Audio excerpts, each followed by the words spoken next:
ماما بابا تشكل ايش بيلا تزو دور جرينجا بابا تشكل باسي على كاو ما زين شو بيلا تشكل اكيد اسيت سكن جو بارت كان زاك والله ابديتك كان زاك اسيت اجو كان زاك باشا لانه وارد مناسبي جويناو باشا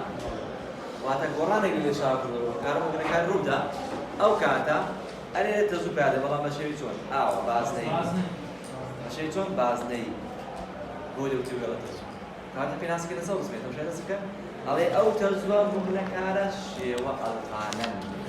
کە کازاکان پەیدا ئەوە تەفاسیل جاوەڵێ باشە سێری پێناسەزار ئاسانە وێڵە تەزوو ئەو تەزوو شێوە نكارشيو أبطالا كذا كذا كم في ذلك هذا حصل أوكي قال دبي قرآن اللي شاورو قاتل أو جا يقول سبحانه تشي اللي شاورو قاتل أمثال ويا عزيزك زور دانا أو كذا دانا سيري كاي ويا شانو باي كاي ديانا أو تاتيا يقرأ كذا يسكن سير بلا تجمع ماله كذا كوادا تزوجات شو نبتدي تسكا شو نبي كذا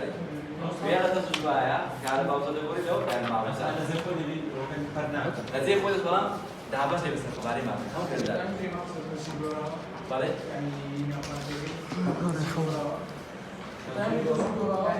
بالي بالتأكيد واحد تزوجورا شيء برا كواتا أول نمرية كذا صور كذا أول كوي كان سرساوي تزوجورا أم تزوج كذا صورة توا تزوج كبواري شيء مناسب تزوج أم بوارد مناسبين سبتكا بيلا تزوج سبتكا بشيوي بازني أم بود مامله بشيوي بازني أم تزوج كسراوة أم يدو بارد تزوج وارد سبتكا بلام تشي دريو بيا ساي لينس إشكال ودائما كان باوزة تقولي له قال ما زعل بيدري لو ما تك قرن داري عاصك قرن داري كذا قرن داري بس الخباري ما تك دعوة زبيب كواتك قرن دارها سوريا وزيادة سوريا زيادة كم باس كده عمل بدل كابو باس كده لو تم حاجة سوريا واصل إلى تزور قرن داري زيادة ولا كلام مشهور هذا بالتأكيد بس ماشي ده مفروض ده كواتا أدي سوريا سوريا كده باس هذا سوريا باس سوريا كده ليلا يكمل أن فرنكان فرنكان طبعا فرني من نكاريا بوت مانوي كانزا بوت مانوي كانزا وش كوري مالهم كوري أغلى بس إيش كوري بس هو كيساري شركة واحد بس فاصل أصلا جواب بارك ده هنا كويلة شيء كويلة كفار بيرجع وارك لنا أو فاصل أصلا كده كويلة أو بس صور هم لكن كان كده بس لا بس قاوني ساري إزاي بين دقش طاوله قال ده شو هذا هاي المحش التي كلها أو كان يكسر قال ده راسه يسوي يعني بقى بيجيكم تزور سريع كواتا تخليه كيمياء بوت ماروي كذا دو سيستمي بريك يبتني أوتومبيل استقبل جمالي وتيا بنتا ونيا لكن فرنسا ونيا بنتا كبا فرنسا كده كده تكرك ستوب كده كم بقول لك شان كده بالله أول سيستم شيء خراب اللي بس يقرن داتي لواني بنتا كده روب شيء شيء كده كم كاره أجل يساعد كده خلينا كده زول كده على كراش لواني رجال أم سيستم إلى زوجة خاصة لسعر الزخم زور لا فرنسا كم أول ما فرنسا كده ماشى لباتي عليه لو تني شانا بس دانتي استعمل كوي استعمل كوي أم كوي لبوار مزكا وارك لو أفهم زي واتما تكركي تدرس زكاة يلا تدرس بوار يدرس عكس ده يكسر ستوك ده يكسر زكاة ستوك ده شيء استبدلني سعري مكان شن سعري سهية بس بكار سيم كشف كذي كذا كانزا أديك لنا كشف كذي كانزا كان لجيت زويل فروك خانة تيك شيء سيستم كوبي كذا أوكي أو يا سيد لويا كابرا كذا سنة شهر تيجي شدر كذي لما كذا كان يشتغل دراسة لأنه فروك خانة شيء هنا فرق بين أوين دادرا في قليلة في قليلة كتير سادورة كويلة كبناء دادرا كويلة كبوان دروزك عشان أتولي عندما أنت كبشتي شيء كازات في موبايلك تشتري في كازات ده ويلا تزوري دروزك أو يلا تزور دوباره باري دروزك اللي قدرت تدشكار يكسر اور اللي ده أو فرق يعني عزيز يعني روبي دشكارك يعني أول تنيش تلبي سكيورتي هذا شبيه تنيش بتلبس فرنتو تجري أو باري مناسية أجر تشتكي كازات في بيتين موبايل تكسر سهزين بده يا مبرن بلوك كده يعني في خير يعني سيا أين فكرة أو بوارا لناو كازاك تسميت بدان دعوة تبي فاتا يصير ولا تبي بوارك عكس يدوزك هوري ميدا بله يكشف انك ازاي براكز دوتي أو تعصب جزء كده أو عايز ساعة أو ناس مش حكي بلا أو ياكوا أو بعض كده أو تلا كده أم تلا تتدا كوي تتدا كوي أم كوي لسه تكا بوا تدور تكا بوا أوكي ليه باورين بارتلو مكتيا بعدين كان زمان أو لو أو ولا عفوا أو ولا سمزك ولا تزوجك تزوجك ولا تزوج خفيف معناه متفق ولا أبي جوارك جوزك هذا كي درس كيف شايف روب شانة يعني هوري بيتا أو أنا باس كارك تبيز كبارك تشكر في أسا لينس في أسا لينس ولا زيادة باس كي وضعك ده تيجي أو ده لك باس كنت كابل تي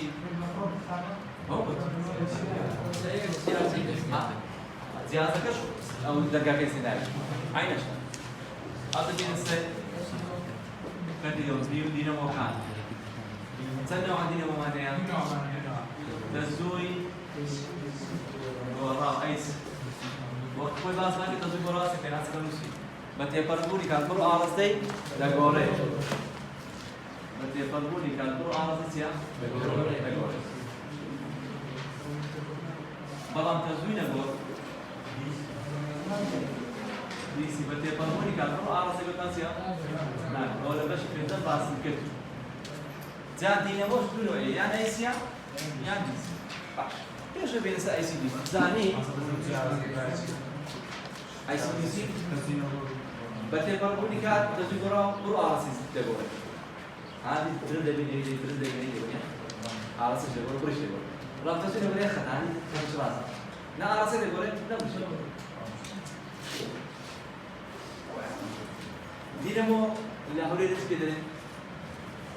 دينامو اللي هوريت كده مولدا كان كل شيء دينامو كان عربي كده مولدا عشان جنراتور بالانجليزي مولدا ايش يسمى كهرباء ده كده سورينيو ها كهرباء ده ها كواتا دزگاه كده يخلينيو كهرباء ده يعني ميكانيكا وزا كهرباء وزا ويا مالان موتور فانكيا عكسا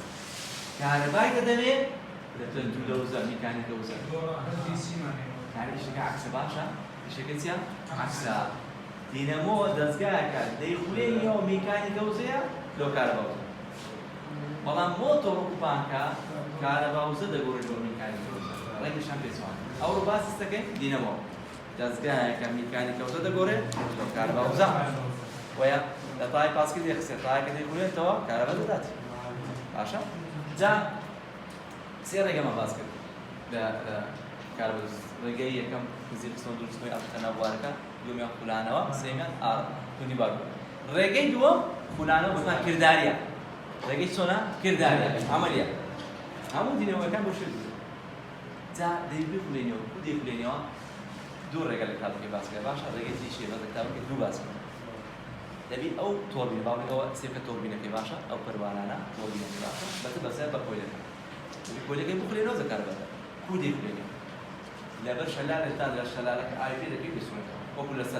صد فريسيا دي كنا شتري شلال أو بقول بيدا كيف يسمونه تقرأ كبر بارك الصورة كارباي ده أو يه دو يعني الري جازوا خلوزوا أو كيرن دكتي أو كيرن دكتي أو كبو هلا ما كبو بورد ستوربين هلا توربين كذا بس بقول لا توربوس كاستحيا أو توربوس باس ما كده أبياتي أو كيرن دكتي هلا ما كي بتوربين كذا كذا يسوي زخ هلا ما كده هالشيء أنا لك تابع كي باس كده فربان إلى عاصمان دال بابا يسوي المين بسوي هالشيء أنا لك تاي باس كده يخسر المين بيقول ڕێگەی چی بکەم فولانە زۆر باش ئینجا هەر دینەمۆیەک دەست دەستدادێ بە شێوەیەکی سادە ئەگە باسکەین چار باش کەواتە دینەمۆ دینەمۆی تەزووی گۆڕاو لەم بەشانە پێک دێت ئەو پرسیانی سێزەی تابستڵ پێک دێت تەماشا یەکەمیان چمانەیە موگناتیس وارێکی موگناس باشە چمانەیە وارێکی موگناس وارێکی ئەویان باشکور باوەڕێوەیان باش چمانەی کەواتە وارێکی موگناس باکور باش دوای چمانەیە کۆی یان دێ ناو شێت بەکاردێ ناو ئەو پاش کۆلێکی چمانەیە دوو خلیسکان چمانەیە دوو خلیسکان یەک ئەو پاش خلیسکان چمانەیە سلتیە کاربۆنی ساڵ خۆشەوە سلتیە کاربۆنی پاش سلتیە کاربۆنی سووری دەرەچی گڵۆپەکەی باشە گڵۆپەکەی زۆر باش ناوەکان جارەکە بنووسنەوە ئەوە گوێمانی موگناتیسی واتەردیونیە چپیان دەکات خاڵەکێت پەیدا دەکات وەیە لێشاوی هەیە بەچی دوو دەکات خاڵەکێت پەیدا دەکات لە تەرەکات سەرچاوەیە بۆی خاڵەت دووشە ئەوە لە چپێک دێکی شتە ئەو جارە ئەوە چمانەیە کۆی یان دەی ناوە کۆی چیە تەزووی پێداڕەوە ئای پێدا دەگوێزێتەوە یان تێپەڕ دەوێت باشە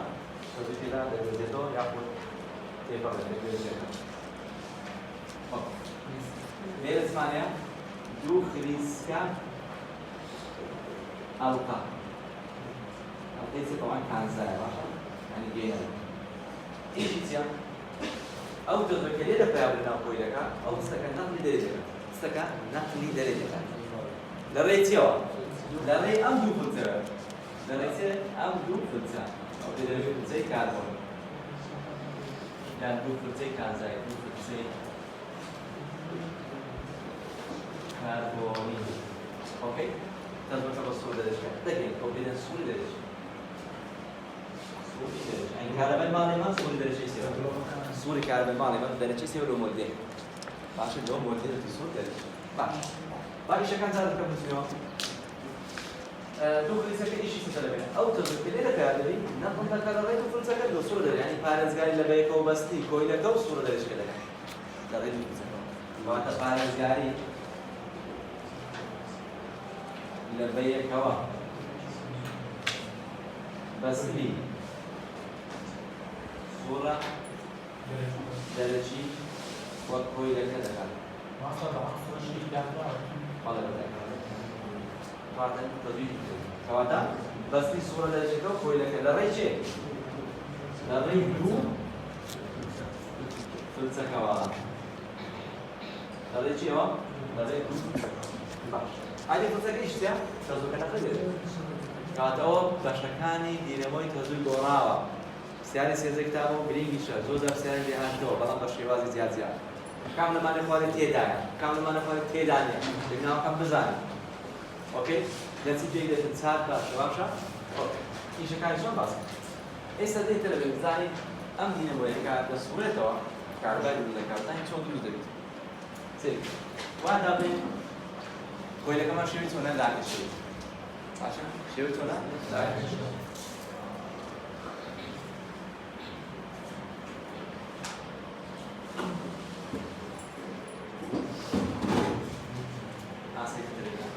أول دينامويا أسيكا تاني أول كنا دينامويا كل موتورة تاني بكمل دينامويا أين الشبكة كذا تيجي ده مغناطيس كوي أول كنا أرميتر ناو كوتايا كتيا هذا الشيء زادي فيه مساحة أو أرتكان زاكا ده بشتري تيا فلسا بدين فحمة كيف كراج مالي فحمة كوسترو آن بدين مالي ويا بدين فحمة ما دي كان رش وانيا بالدولة تيلت أو الشرش بشتري في قال بيه آفري أخوص بيه تقال بيه تلس أو خلص كان تبصر أو بارت كان كباشا أدي هو مشكلة تاني يمكن تيجيش أو كويلك لا كشيء أو ألقانا يتبع كل مشكلة أو ألقانا أوكي أوش عارسي لا كان كده صورة ماشى أو عارسي لا كان ماشى واتستوي كشاو أوش هندك فروانة كده عادي صورة يوم ويا عادي صورة ناب ولا شو دي صورة نوا وتمر رجعك أوكي يام بأوي يام بهواي يام بدست يام هواي ألين صورة إنسان حركاتك أم الخلاق شيء ناو بارم الناس كده فكرة تتواني بيني كاجمير أو وادك بالمغاشة لو كانت الشاوة زيادة كم ده كاتيجوري فاليش زيادة كم ده ما بزين شو حركاتك الشاوة فاليش بزين استوى هذا الأوت القيا ساعد بارتين عشان ساعد بارتين ساعد قبل لاي A B C D لكن ساعد بارتين ساعد بارتين عشان نقول لك تابعك عملت بيكتب ولا كذا مثلا يمشي شغاله يندل أنا فكر بس هو استنسل الجماعة سبب بيتساوي ويكون درسي أول تابع عمل في باش بيتواني مين جسمه عشان بيتواني مين جسمه باش أجل مشاهدة كتير بالإنسان أو لا نايلين أي أو لا نايلين B أو لا نايلين C أو لا نايلين C واضح كانت كذا يسمونه نوار المسجد ليش عم كذا يقول بعضين شو نقول وش عم سبب تجربة سيئة أصلاً يدفتري بجرة من برا يدفتري بجرة بجرة بجرة دوري يوري قبل شيء بيدرون كذا طاش أصلاً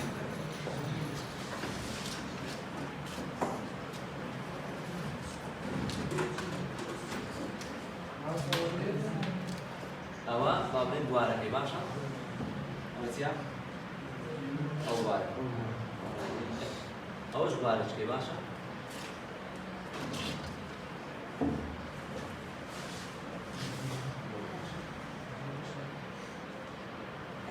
استوى بابين A أو S أوش بوارك يا باشا أو بوارك أو بوارك هاسي ده هذا صورة باشا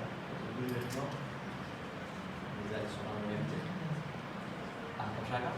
استوى دي صورة وانا بوارك دي تقول أو كل كنا بوارك صورة كذا صورة تو باريس بتجيب لي شاف كده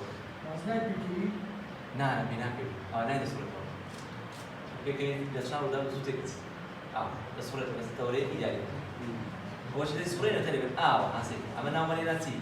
بس شيء A B C D وليا طبعا هو معلومات اللي داي الدي لجال دي شيء باريس نتالي بدأ من يذكر له ده بارك الله فيك قصد لا يشيل ده أي قصد له بعض الكتب ده أجر بعضين أو بارك بي أو بارك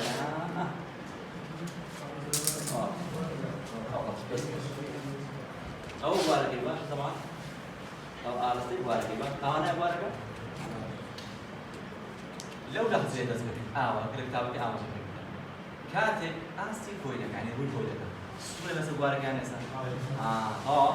ألو كاتب جيت في زيش مغناطيسي كارنا كاتب فاتش صفرة لو قارئ بدأت تزوجها لو سبب كذا زوم كقوش كنا كذا شيء سبب لقى سورة كشاوك أو سورة كشاوك أو هم سورة لا كارثي هم سورة قوش يتصدق تريب صفرة سايز كذا صفرة يزورنا كاتب لو كاتب بارك سورة لسروي الفكا أتلس آسي الفكا لو كاتب أرسلت لك كانت تريب يعني قوش كمان صفرة هيز الناس كاناكس ليه قارئ بدأ ليس باسش بلا لكاتب كذا فلانو ده كسيكا هذا سوري نوع بارستي في سالمين كاتب لكاتب سورانو ده بس كده ليش هاو كده غورا ليش هاو كده غورا بره تيجي وش فكر ده غورا بره هي ذكر زيادة كان تاوالي ده تيجي بره زيادة كان تزور تيم لو أو كاتب آسي كويلك آسي تسكن لو وارك تريبا باسي بوس آسي كويلك لقى وارك تريبا ئەو کاتە هێزی بووناس زۆرترین بردن لەبەرچی مامۆستا چونکە گۆشەکە لە نێوان بوارەکە و ستونە کێشراوەکەیە واتە ئاڕەچەی جولێلاکانە لای ئەی دۆچێ دەڕۆن لە خوارە دەڕۆن گۆشەی چەندی شتێک ناوە ساینۆ چەند زۆرترین بڕە کەواتە زۆرترین بەردەوامی لە سەمولانە ئەوزارە بەرەبەرە دیسە ئەوزارە دووبارە لە شاو کەم دەکات کەم دەکات کەم هێزەکەت بەرەبەرە کەم دەکات تا تۆ سەفەر جارێکی دیکە دیسان ئەو کاتە بوارەکە ستونە لەسەر ئەڵقەکە بەڵام لەگەر جولێلاکان تەریبە سفر دەکە و هێز و کوژنان و ئاڵێست دیسان بەردەوام لە سوڕانەوە دیسان جارێک کەوزارە زیاد دەکاتەوە بەڵام بە ئاڕاستەی پێچەوانە پێشتر ئەوە ڕووی لە خوارێ بوو ئێستا ڕووی دەکەوتە سەری ئاڕاستی پێچەوانە شاکە ڕووی کەتە سەری پێشترەوە لە خوارێ نەبوو ئێستا کەتە سەری ئەوە لای ئەیەکێ ئەو کاتە دیسان ئاستەکە تەری دەبتۆ لەگەڵ بوارەکان جولێلاکان ستوو دەبنەوە گۆشەکە نەوەتە زۆرترین هێز کات دەکات سەر بارەکانی لای ئەی سی ئەو کاتە خواڵێ زۆرترین بڕدەبی بەڵام بە ئاڕاستەی پێچەوانەیە کەمتە وانە جارێکم لە خوارێ بۆ ئاڕاستەیە ئێستا لەو سەرێ دوێ ئاڕاستەی هێزەکەش پێچەوان دەبتۆ ئاڕاستی قاڵێش پێچەوان دەبتۆ دووش پێچەوان دیسان بەردەوام لە سوڕانەوە بەیەک ئاڕاست حاسیلکە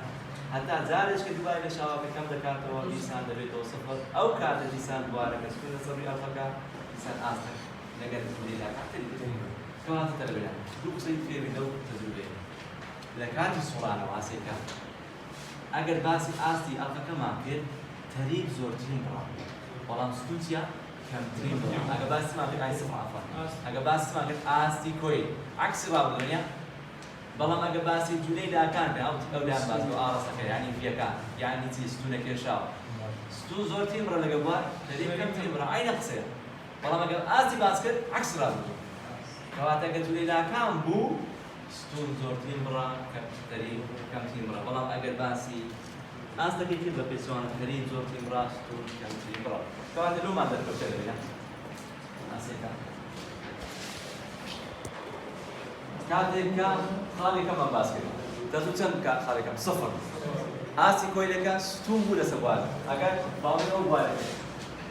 بیبی ئەوە قسەیەکە ئاستەکە ئەوە قسەیەکە چییە؟ ئاستی کۆیلەکە ستونە یا ئەو کاتە ئاڕاستەی جولێلاکان چییە؟ تەریبە ساین سفر چەند دەکات؟ سفر لێ باڵێ توشنان بەڵام بەرەبەرەکە سوڕانمانەوە بەرەبەرە زیادکردان بۆ زۆرترین بڕا کەنجی زۆرترین بڕا کاتێک ئاستی کۆیلەکە ئەو ئاستی کۆیل باڵێن ئەو ئاستی کۆیلەکە تەریب زۆرترین بڕیان چونکە هێزی بووناس زۆرترین کات دەکات سەر جارەکان اینجا جارێک کە تەلەبیان دڵشا دەکەن ئاڕاستەی پێکە چۆنە ستونە لێ ئاستی گۆژینەوە زۆرترین دیسان ئەو جارە بیسوڕێنەوە جارێک کە بەرەبەرە چی دەبتۆ سفر ئەو کاتێکی ئاستەکە جارێکی دیکە چێتەوە ستون دەبێتەوە بەڵام ئاستی جولێلاکان چی دەبێت تەریب دەبێتەوە ئۆکەی دیسان کە دەبێت بەردەوامی لە سوڕانەوە تا ئاستەکە دەبتەچێ تەریب زۆرترین بڕ دیسان بەڵام بە ئاڕاستەیەکی پێچەوانێت ئەمجا بە سالبوو دەبێت واتە ئەو جارە ئاستەکە دیسان تەریب دەبێتەوە بەڵام بە ئاڕاستێک زۆر پێچەوان جارێکم ئەو هابوو ئێستا بەڵێن ئەومان دوێ نیشانەکان پێچەوان بۆ موجب سال جارێک کە بەردەوام بین باشە بەردەوام بین دیسان جارێک کە دەچۆ چ دەبێت ئەو کاتە دیسان چی دەبێت ئاستەکە ستون دەبێتەوە ئاڕاستی جولێلاکان چی دەبێت دیسان تەریب دەبێتەوە کەواتە لە خولێکی داوەکە تەزوو چی دیات زیادی کرد کەمی زیادی بەچی ساینیە لێ ئەو تەزوی لە دینەوەی تەزوی گۆڕاوکاتە تەزویەکی گۆڕاوە چونکە نەفەکانی نێوان پۆزیتیڤ و نێگەتیڤ دەگۆڕێت جارێکە بە ئاڕاستی کرد دەبێت جار دەبێت سوالێکی کارەوە تەزوی یعنی ئاڕاست عکس دەبێت لێ تەزویەکی چۆنە گۆڕاوە ئەوەی کە گرنگەتە لەبێت میزانی یەکەمیان ئەگەر باسی ئاستی کۆیل بکە دووەمیان ئاستی کۆیل باشە ئاڕاستەی جوڵەیلاکان ئاڕاستەی جوڵەیلاکان ئەم کوتاوە قسەکان وڵات ئەو میمە زیادە زۆرێتەوە ئەگە باسی ئاستی کۆیلی کرد یان باسی ئاڕاستەی جوڵەیلاکان کرد ئەگە باسی ئاڕاستەی جوڵەیلاکان کرد وەچ قەدیم ستون زۆرترین بڕا تەریب کەمترین بڕە سفرە باشە بەڵام ئەگە ئاستی باس کرد بەعەکسەوە تەریب زۆرترین بڕا تەریب بەچێ بە بیر نیە هذيك آسف ستون ببيكا وصلت باشا يتسنى صفر أو كاتا سوف كيتيا چونك آرستين جميلا كاتك آسف كتري دبي أو ستون تيا ستون يعني كما تنزلون زوتي بدل هذه كاتك آسف كستون دبي آرستين جميلا كان تري بيكا دبي يعني تلا بالوقتي أجل الذين والباس آستيكل عكسه تريب زوتي برا ستون صفر وش رابطو بقي سواء يعني بلا أجل باس آرستين جميلا كانك يعني شو لك شاو كفرقني ايش زعل ستون زورتينا تريب أو يعني هذا البقري ودي أبتدي كلا كشينا وباش براس دخلت توا كان جيني زورتين بالخالد ودري كاتك آستك بوشاي بوارك بي كاتك آسف ولك بوشاي بوارك بي تري تريب هيك بقول ده آسف جولا كان ستون زورتينا أجاني باشا يعني بكرتي أجا آسف باسكت عكسي رابردوا تريب زورتين برا ستون صفر دارك باسكت أجا لا ركاكا أو نكمل أو لا ركاكا نزورة نكمل لأن زورتينو لا سو ما دخل لا أو ما دخل لا أو لا تطلع هذا السيل اللي هو لسه بالك دارك هاوشنا كان تقول لك بالك بنيوانيا بالضبط بنيوانيا زورتينا نص بعدين زكيتي أو إيه بعدين أوكي كاكا هسه دلنت هاف كل شيء هذه كهرباء مغناطيسي اي بوكويلي دينامو بغوشي تيتا بوكليتو بغوشي تيتا تسكا بوكليتو اسي كده بينا اي يكسان مثلا اگه پارازه که بپی یا سه فارادی آسه که سلمان نکلیدنیا الله باز داد شماری پیچکان روبلی پیچکان تندی او باری نای دپریتوا زارن گوشه میرای پلانوی جنوی کرد زارن ساینی گوشه کرد فیت اگه چی توزیوا بپی یا سه بشه کم دکا اومگا زارن دکا چه اومگا زارن تی باشا يعني تنسين إي يكسانا A A B W سايني يتدرسه لما كده ياتو قلتي كده يكسانا بسين يعني نسيب أوميجا يكسانا بسين فهمت ولا بكره ياتو هيش تداني قلتي أوميجا يكسانا بسين فهمت نسيب باشا أجل بوشك النوت بي يعني آسف كل كسيا تريب زورتي بالز بزبيانا اگر زيتا نوت يعني اوميجا تسلا ليش فقيا باش اگر نوت داني تسلا كوا ناكا هيك تسمي توا اي دكاتا ان اي بي دبليو زورتي برا يعني اسا ام يعني تي ماكسيمم زورتي برا كواتا زورتري بري بابهس باشا ايوه انت شماري بيت أوانسيا روبل تندي واركا أيوانسيا غوشا كيراي هيدا ما تريد ما بيسمع أنا هم ير أجر هاتا وتلبنا كيف بكاريوا أجر باسي كويلي دينامو يمكن باسي تيجن كويلي دينامو أجر برين بسيار بري إي جورتين لسلتي بندا يلا والله ناوش مالنا نبو ناوي ناتي نبو شو هذا بدل سير كم يعني A دوام A سيام أوميجا يعني B عفوا ست عالم يعني غوش خيراي فلان نسوا غوش خيراي فلان وين وين غوش خيراي بحثك طبعا غوش خيراي اشترى بينها سيكا اگه نما گوش خیرایی دکان دو پایه ابلدتیا لری خدانا یعنی چی تماشا کرده کدره دینمو یک معنی 50 هرتز تزوقی او 50 هرتز معنی یعنی 50000 آراسته خوی پیچوان دکات ولا سکچ 50000 شماری او چند زارانه کتزو لگورتیم بریوا با آراسته جرگاو تتیل دا زورتیم بر با آراسته پیچوان خۆزۆتینە بەس بە ئازای قسمە یعنی کە دەری کارەبای باڵێ هەولێر باڵێ 50 یعنی لە ترکیش 50 دراکەس دەکەوت 50 لەرێ دەکات دی ئەمریکان 6 زارە 6 لەرێ دەکات لە ترکیش باشە لێ توانێن لەرەدەر گەورەترین بڕی پاڵێت دیاری دەکەیاندا کۆمێگای دەکەوت باشە ئەو لە بەکەرێت قسم دە سیاری بەندی سیاری دووەم گۆلی دینەمۆ ناونێنان نەبوو گۆلی دینەمۆ بەڵێ بەڵێ كولي سيحب يستيقظ کەواتە کۆی ئێن بەڵێ روبر بەگەکەی ئۆپن سیستەمە تجزیه سیاری دووەم كولي سيدات تيكا روبر بەگەکەی 36 سانتیمتر زاران چەند دەکەی سانتی دووجار دەرمان زارم زار بەڵێ گەورەترین یعنی ئیم یعنی ئەگە باسی زۆرترین پاڵێزی کرد ئەو یاسایە مەشهورە باسی دینەوە کرد مەشهورە هەر یاساش کرد دوو پرسیار دێماوی ئەوەی هەر لەکەمە کەواتە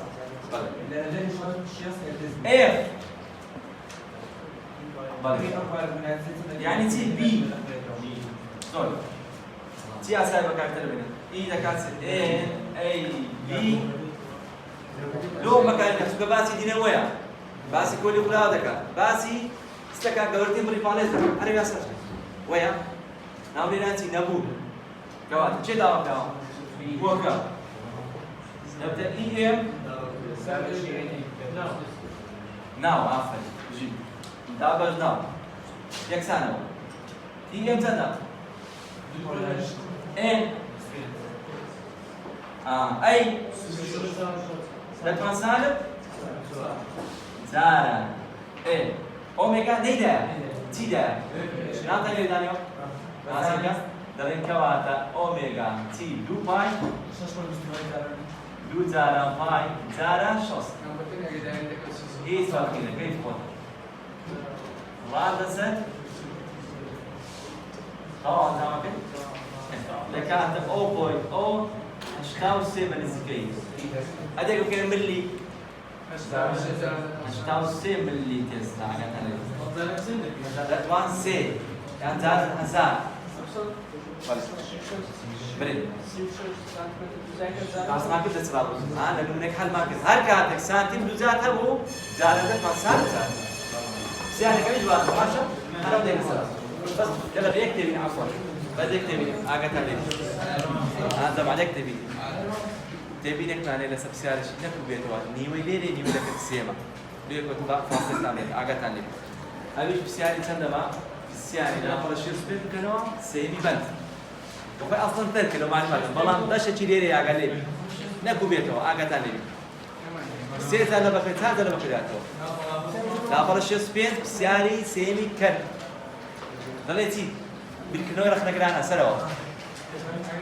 سيكراي تزول قريكي تواودا تندا وين سكم سيدي كان تواودا لا ما شديد لا والله شو اسمه دي مثلا سلسلوا زوري شاتو نقاط ليسا شو سرا ماشا سيدي قلت له سيدي أول دوش نسندي صفر هنا تندا هنا عاسي كتير أنا كتير نقول كل يوم باش تيجي ليه هي عادي والله أصلا كده كتير بس أساس كده كم كده عادي وش صفر بيساعد صفر فارس صفر أي كده ما بي زورتي مرة بموجب أي كده صفر تابي أي كده صفر تابي سالي بيها زورتي مرة بسال أي صفر شو بي أزاي يعني يخولي تاو أم بسيارة ده إلا خولي كي تاو ده إنسان يصير شو سنة قال سنة صفر نهاو بقول نهاو درات ده تكرار تقول خولي كي تاو سنة على صفر أي أجر قوتم يعني يقول سنة صفر أي نتاريخ زورتي اللي موجبة بس تاريخي زورتي بس نحتاج بس فرقات باشا أنا بسيارة شو أقتن